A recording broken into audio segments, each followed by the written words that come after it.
Nagsalita na si Tony Gonzaga sa tanong kung babalik pa sa PBB.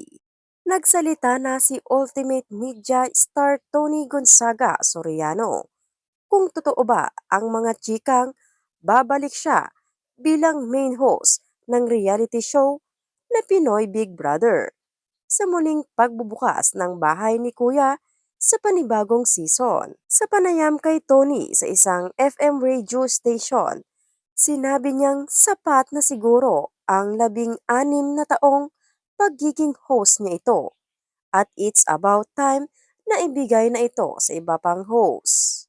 In fairness naman daw, magagaling ang mga bagong lineup ng host na pinangungunahan ni Bianca Gonzalez, habang ang ilan ay sina Roby Domingo, Kim Chu, Enchong D at Melay Cantiveros na pawang nakaranas ding maging housemates. Ay feeling ko, may mga bagong magagaling na host and it's their time to shine.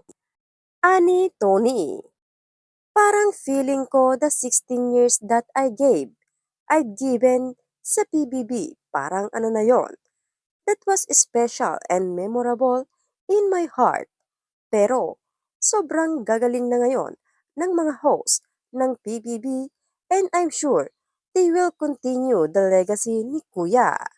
Matatandaang nagbitiw sa PBB si Tony Gonzaga nang makancel siya ng todo-todo nang magsilbing campaign rally host siya ng Uniteam noong Pebrero 2021. Say naman ng dalawang host, kapag sinabing PBB, ang naiisip daw agad nila ay si Tony.